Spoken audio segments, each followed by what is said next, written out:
A Giants podcast for Giants fans by Giants fans. It's Shaun Morash. On the sideline, into the end zone.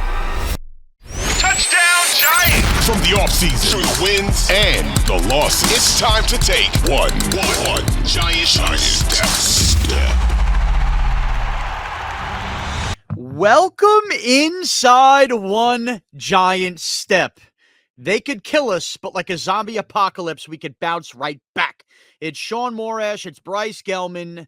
Episode 1 reaction off-season with the New York Giants. Hard Knocks. I guess Hard Knocks off-season with the New York Giants, but you get the drift.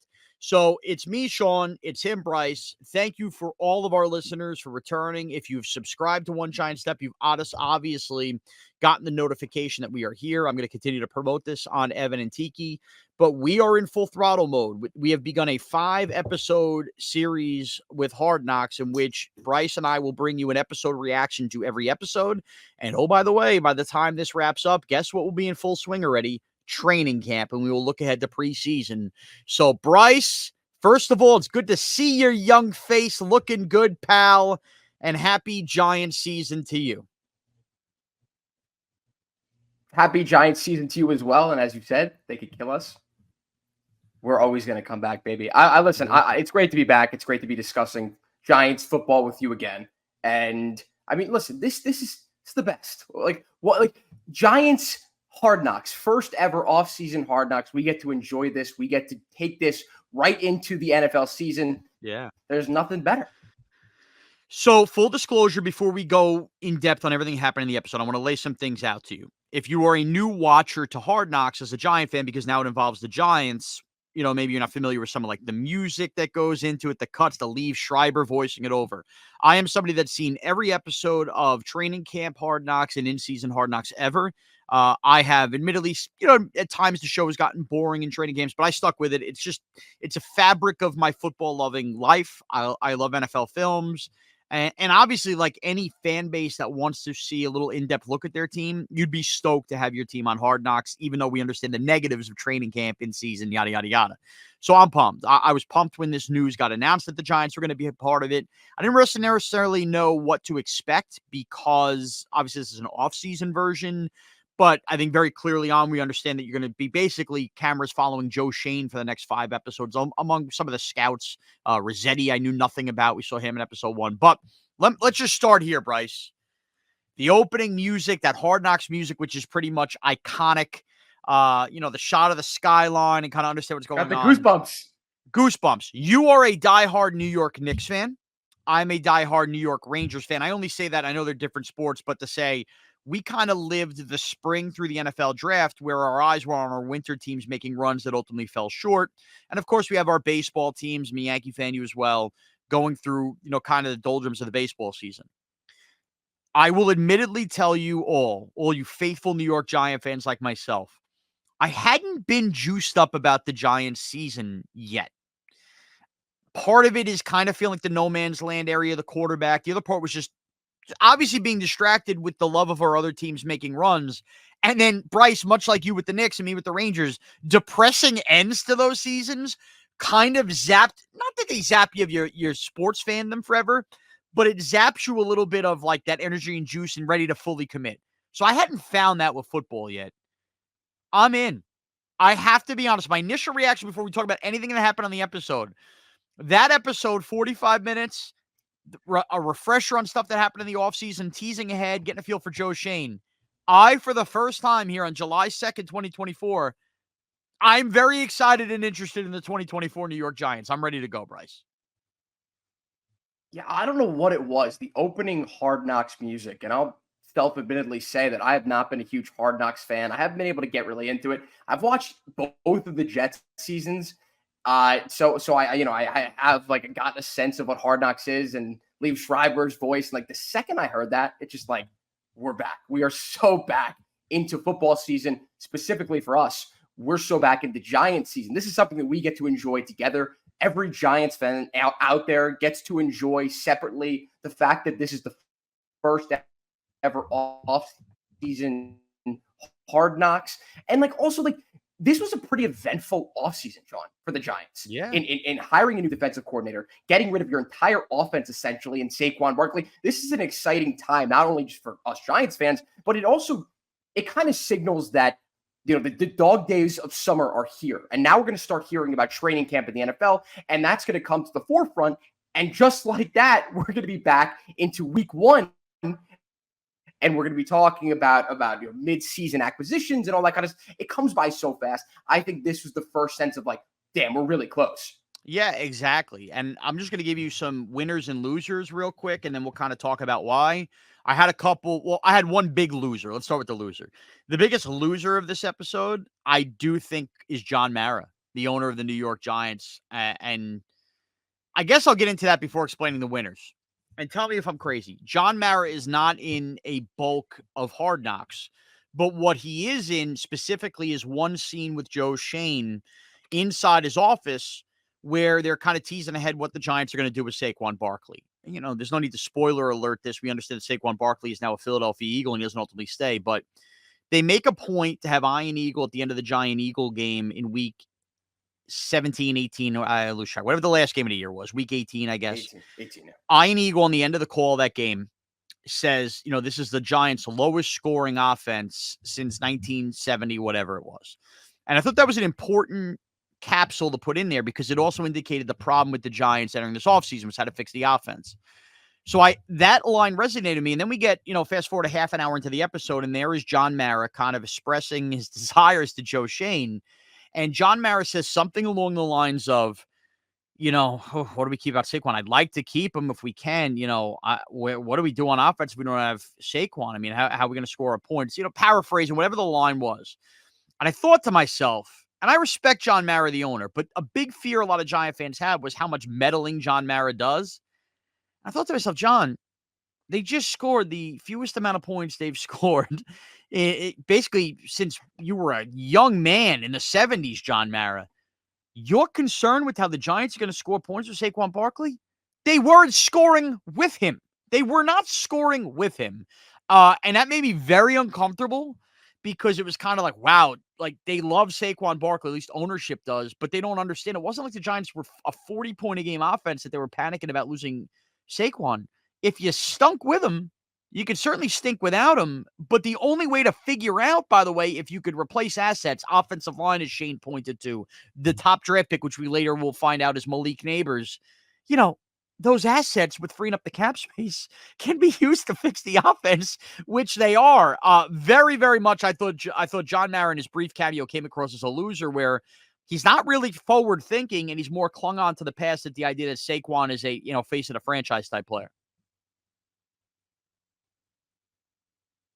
Yeah, I mean, as an owner, it's like there's kind of like a fine line that you need to toe when you're considering the fact that, John Mara is extremely involved in the Giants' day-to-day activities. They said on the screen, president/CEO, not owner.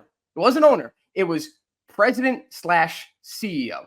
He's someone who's involved in every day-to-day activity with the Giants. And I didn't necessarily get the negative reaction from you right now. I didn't have that same reaction when watching it. It was more just like, all right, the camaraderie between the camaraderie between John Mara. Bryce, I got 4 texts from Giant fans, and it was all like, I mean, like, can you believe John Mara in this episode? And like I mean, that's just who he is. I've kind of gotten that vibe in every press conference and everything he's done. There's the smugness, and I'm not trying to call him out for whatever he is, but you kind of get that sense of that's who he is. Like, he's not, as much as he wants to be this crazy football guy, this football genius, he's not the reason why the Giants have won 4 Super Bowls in his family's reign and owning the team. That's not him. It's the guys that they've hired, him and his father, Wellington Mara. That's been them. So listen, I get it. I mean, I see that not the frustration necessarily, but I see the criticism for him. But the one part from that little tidbit that we got between the two of them is that it seems like he does trust Joe Schoen, like at least slightly. Like it does seem like there's the slight bit of camaraderie and trust between the two guys.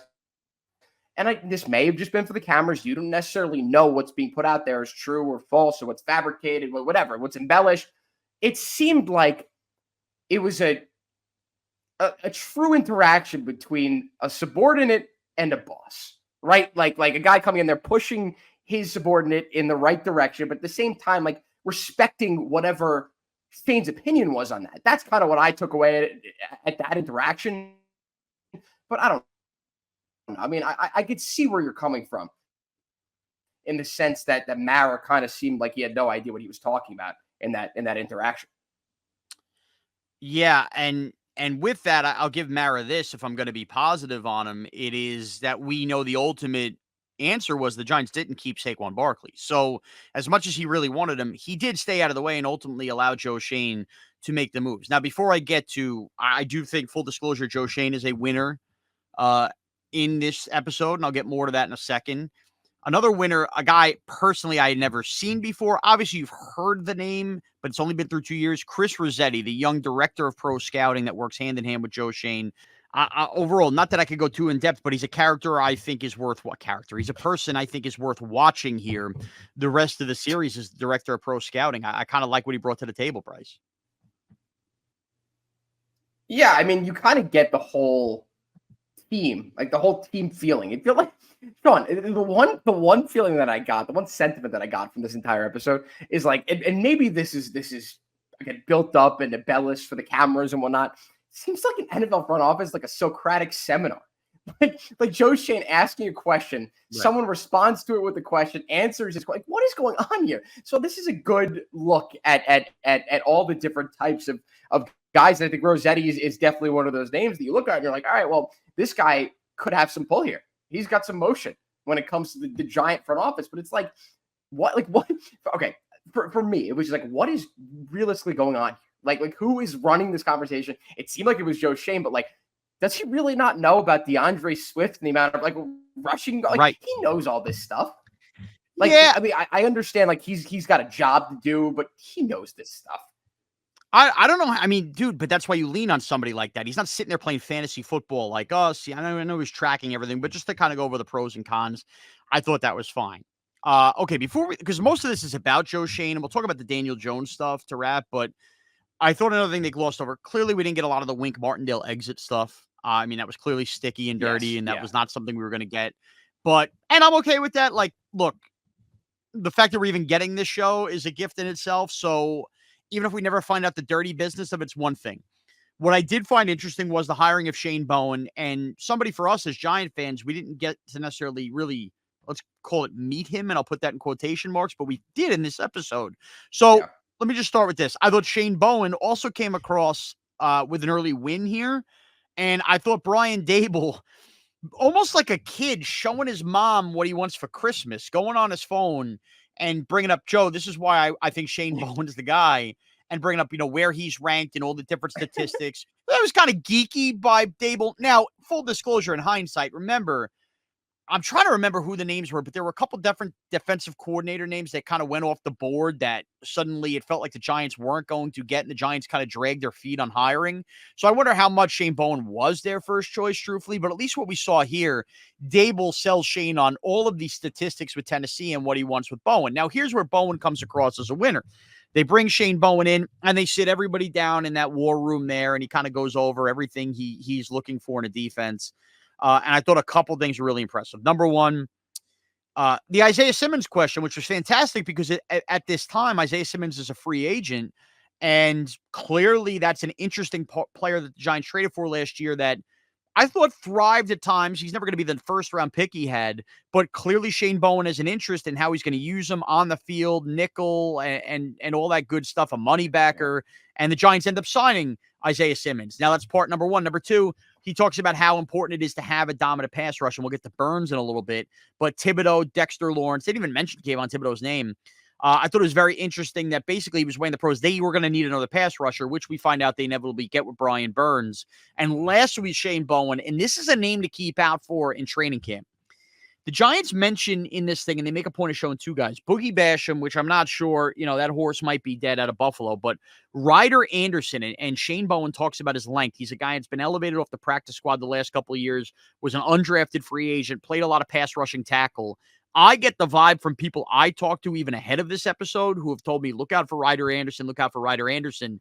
I think Shane Bowen presented himself well in selling exactly what he needs and what he's looking for. I think Joe Schoen was really receptive to that. Clearly, we know that they went out and got Brian Burns after this, but I'm kind of very intrigued by what Shane Bowen's going to bring to a defense. And now I also kind of think that Ryder Anderson is going to be that fourth man in on base packages if Shane Bowen gets enough out of him in training camp.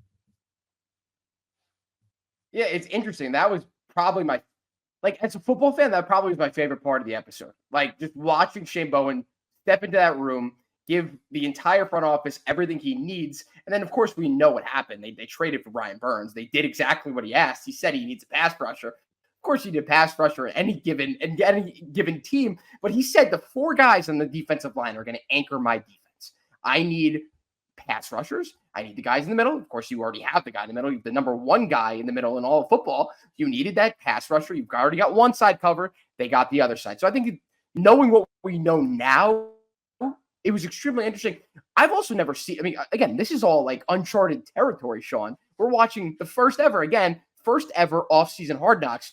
So people don't necessarily know this. Even if you're a football fan, you don't know how the inner workings of the front office. So I think the fact that they gave him that opportunity to stand up there in front of the entire front office and give them exactly what he needs, you of course know exactly like what a defensive coordinator's strengths and weaknesses are when you hire them, but you won't always necessarily know what they're going to need in that specific scheme based off the personnel you already have. So I think watching that and seeing that kind of play out was, again, my favorite part of the episode, also the most interesting. This is pure football talk at this point. Like, it was the most pure football talk that we got the entire episode. Everything was also a lot of nuts and bolts. And like, this is how a front office works. Players look for this. And like, Shane Bowen, this is what I want. Like, that's what I love. And that's what I hope to see more of, more football stuff. I want to learn more about the Giants organization. I want to learn more about football and the NFL as a whole. And I think that, of course, this episode did a good job for the basic, casual basic fan, the average HBO viewer who's going to turn this on a whim and watch 30 minutes of it and then turn it off forever. I want this to be more catered, and hopefully it is more catered towards the diehard NFL fan. It's someone who, watches a lot of the NFL, plays fantasy football and does all that stuff, but someone who doesn't really understand the inner workings of a defensive scheme. Someone who doesn't understand, the personnel decisions that go into creating a solid defense, or how to establish depth in the secondary and all that kind of stuff. We know Shane Bowen, as he said, focus on the defensive line, but we know, and we've talked about this before, he focuses a lot on the secondary. I want to see the Giants draft process, like how that all came together, how they were able, how they went about taking two secondary guys with their second and third round picks. I want to see that. Like, that's something that I want more of later on in the season. And I'm sure we are going to get a taste of that. Now, Joe Schoen, I do think, comes across as a winner here. I'm going to get into a couple funny things before I get into the serious things. First of all, Giants 100th year celebration this year, all year. And we're talking about the stuff they're wearing. Joe Schoen throughout is wearing a 6 zip up with the Giant helmet on it. I'm throwing it out there. Mommy like for Christmas, please. That looked awesome. That's number one. Also, as a host on sports radio, Evan and Tiki weekdays, 2 to 6:20 or 2 to 6:25 WFAN free on the Audacy app. To have Greg Giannotti from Boomer and Gio having his voiceover at the beginning, kind of talking about the Giant problems, and whoever the producer is in the Joe Schoen car asking Joe Schoen about sports radio and the outside noise. That really just touched close to home. Maybe a listener doesn't care about that just from a sports radio perspective. Joe Schoen with a great line and basically an insult. The idea, I don't even know what channel sports radio is. So good. That's BS. I'm sorry. You think you're going to get on this? You think you'll get on the next 4? I mean, you probably know. Like, so it's funny. My wife was watching the episode with me, and she said, do you know if they pulled anything from you or our show? I said, I don't know. And she said, well, would you know? I said, to be honest, this is like really new. When the Jets were on it, I know they had used bits from WFAN. And I never saw an email or anything about it. So whether a boss like our program director, which was Spike Eskin, is now Ryan Hurley, maybe they got asked, or I don't know. It's a better question for Gio, whether he knew he was going to be on there or not. Maybe he's mentioned it on the show and I've missed it. I had no idea. So something I will be intrigued by. I'll be completely blown away if I am, but I'm not a pig. I don't need it. It'd be cool. Don't get me wrong. I'd love it, but I don't need that. Now, what does a good radio geek do, though, when you hear that line? And this is where I paused and rewound. Joe Schoen said, I wouldn't even know what channel sports radio is. So what does Shawnee do? Do you want to know, Bryce? Do you want to know what my next step was? My next step was, well, what the hell is he listening to right now? He's driving a truck. So I was able, through watching and pausing it, and inside like that steering wheel dash, you can see very clearly. Joe Schoen is listening to Kenny Chesney, No Shoes Nation Radio.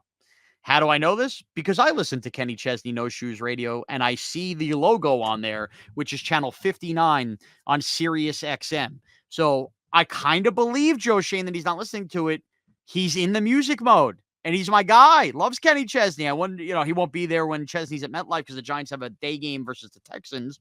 But I thought that was interesting. He did not have sports radio. That would have been really funny if you said I wouldn't know a channel, and then I saw 1019 sitting on his thing.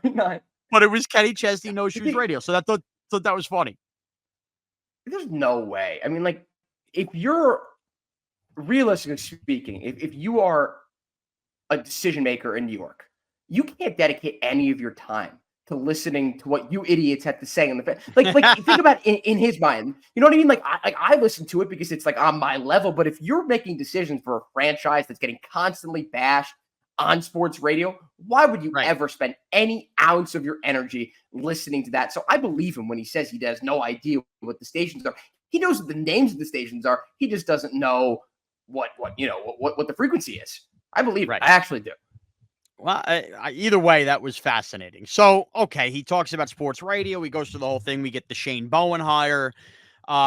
We talked about the John Mara part of this with the Saquon Barkley. I will say that we're definitely teasing ahead to whether it's next episode or episode 3.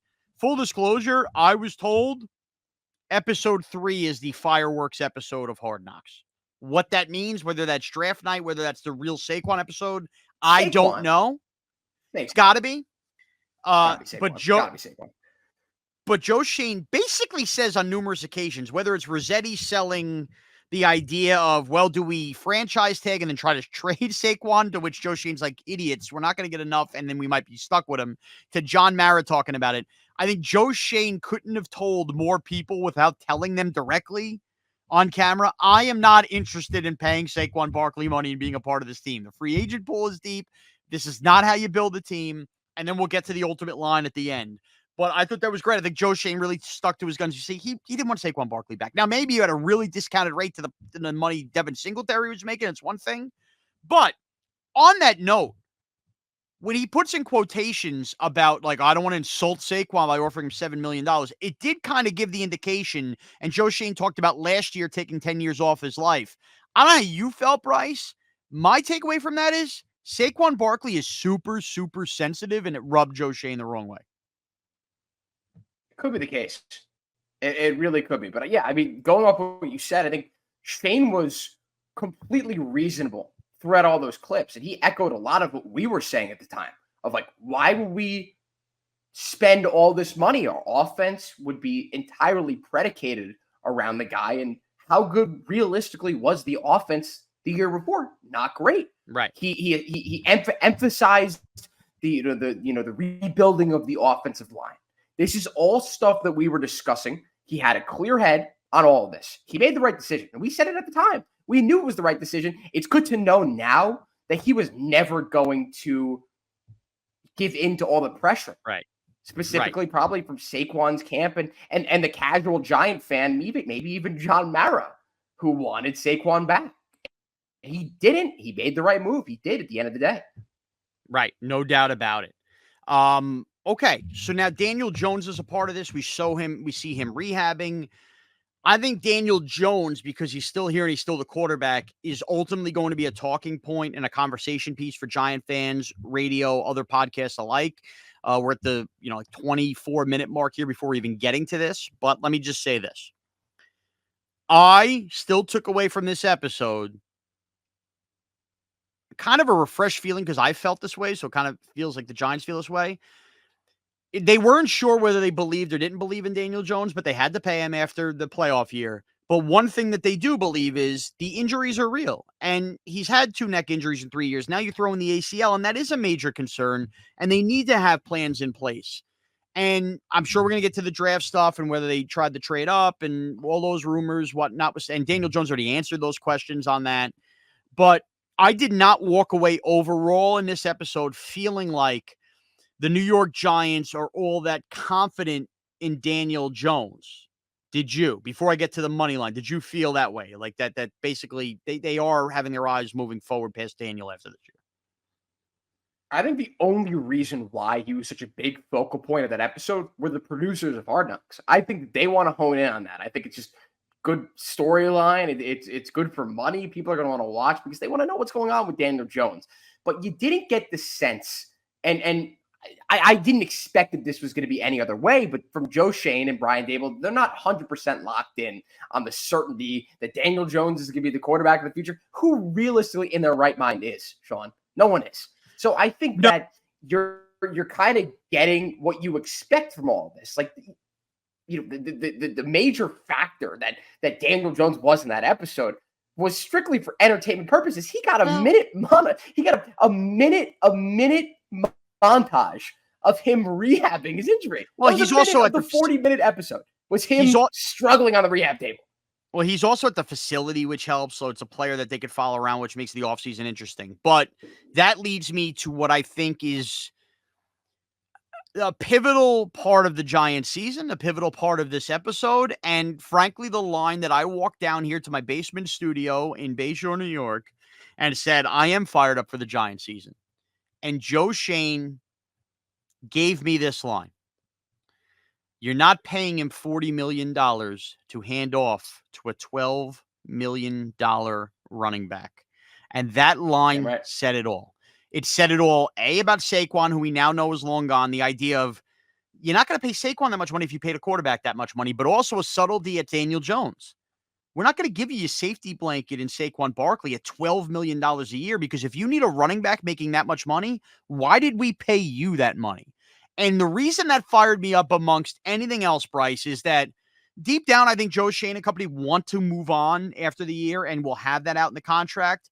But at the same time, my big fear and reluctancy to get excited about the 2024 Giants was, you know, not really believing in what they wanted to do at quarterback in general. Like, am I going to commit to a year where they kind of pull the plug on Daniel Jones, injury clause, 8 weeks? But what it told me is they are going to give Daniel Jones a chance to play well this year. They want to win football games. So I don't think that they're going to kind of like toe half in the water this season. I think it's let it rip time. And I think combined with Brian Daboll calling plays, which we will get to throughout our reincarnation of One Giant Step, the offense is going to be designed for Daniel Jones with the receivers as we showed up on the board in this Hard Knocks. Hey, you're getting paid $40 million a year, pal. This ain't lean on Saquon anymore. Go make plays. And I thought that was a brilliant line by Joe Schoen, and it was a line that at least told me, hey, if you want to be excited about Giants football, they ultimately might fail. It's probability that they likely fail. But at least I know that this team has the attitude that they know how much Daniel Jones is making and they're paying him. And they know we're going to find out, draft Malik Neighbors first overall. They invested in some offensive line play. This is on him to figure this out. And if he doesn't, he's out of here. If he does somewhat, he may still be out of here. But they will, in a league where it's really hard to find quarterbacks, at least give him a leash enough this year where they're not too worried about the injury clause until the bitter end to try to be a winning football team. And that kind of juiced me up, Bryce. The one thing above all else that I'm going to take away from this first episode from Joe Schoen is competence. He seems like a competent individual. He seems like he knows what he's talking about. It seems like all that BS that was risen, you know, with the Wink Martindale situation of you know, the undermining and these guys have no idea what they're talking about and they're incompetent. That's all out the window. Like, these guys seem like the guys that they were when you originally hired them in 2022. Like, they actually know what they're talking about. And all that stuff on Daniel Jones, it just reiterates the point.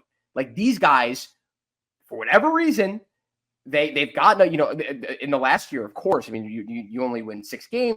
You're going to face the wrath of the sports media in New York and the fans. But this reiterates just what we think of these guys, what we thought of them originally. Like, they are reliable, smart individuals who may be a little crazy in Brian Daboll's case, Joe Schoen, down to earth seems like, and it also, with the peanut butter and jelly stuff, and that again may have just been for the cameras, but again, what we saw was competence. That's all I got to say. Yeah. Like the Daniel Jones stuff, everything that we saw, like the hiring process, the conversation with Mara, like competence. That's what I'm going to take away from this, and hopefully we see more of that going forward. Yeah, no doubt about it. Bryce, that's pretty much what I got. I'm interested in how more of the Burns stuff goes down. Early indications when he meets Dan Morgan, who's clearly a good friend, kind of feels like he's ready to take Dan Morgan for a ride on getting Brian Burns for what we know ends up basically being highway robbery. But outside of that, man, pleasantly surprised. Maybe I'm not worried about non-Giant fans. Maybe non-Giant fans didn't find this interesting, and that's fine. From a Giant fan point of view, I found it really interesting. And it turns out, overall, Hard Knocks was just what the doctor ordered for me to get me back ready and excited for football season again, Bryce. And for all of you out there, do you have anything else? You have anything else to add? I just want to say, like, just from where we started in this episode, our episode of reacting to this, there were goosebumps from the start. Those subsided throughout, and then at the end, I got this sudden urge to like flip out over this team. Like there wasn't any sense of like there's something that I need to like overly react to. It was just like, all right, I'm freaking hyped for this season. I want to see what Daniel Jones could offer in this make or break year with Malik Neighbors. But I'm more excited to watch this front office continue to blossom. I think that this, for whatever reason, changed a lot in the minds, specifically the Giants fans. And I think we'll see tomorrow with the reaction by Boomer and Gio and you guys and whoever else. Yeah, I think we're going to see that there's going to be more trust in this front office to continue making the right moves, because they have made the right moves since they were hired 2 years ago, Shaun. So I got hyped. Like I just got excited for this football season. It's going to go to shit. They're not going to win as many games as any. They could win 4 games. I don't care. You know this could happen. You know this is a likelihood. It's a high likelihood that they barely win 5 games or 6 games. But I want to see progress. And I don't want to come to terms like, we got to fire Joe Schoen, we got to fire Dave. I don't want to get to that point. I don't think we will. I think this correctly sets our expectations going forward in the season and Hard Knocks, but also for the regular season. We know what to expect, of course, if you're a diehard Giant fan. I think this sets everyone straight who was criticizing him from the outside in. No doubt. And I'm sure we're going to learn more, and maybe we'll change our feelings one way or another, good or bad. But either way, you're going to want to download and subscribe to One Giant Step, where podcasts are available, where you get your podcast free on the Audacy app. After every episode, when we drop ours, you will get that notification. Bryce Gelman at Bryce Gelman on Twitter, at Shaun Morash on Twitter for me. One Giant Step is back, and we will recap again every Hard Knocks episode. By the time we get to the end, we'll be in full-blown training camp conversation mode. It is good to be back. It is good to have you, the listener, back. We went through a little bit of a hiatus hiccup in the offseason. Some might argue at the right time, but I think it was just what Bryce and me needed. We're fresh, ready to go. I'm ready to bring you the best damn Giant podcast content we absolutely can. Again, you can keep following more updates from me, Hard Knocks, and everything on Evan and Tiki weekdays from 2 to 6:25 on WFAN and free on the Audacy app. Thanks to everybody who checked in, listened, tweeted, chimed in, and thanks for taking one giant step with us.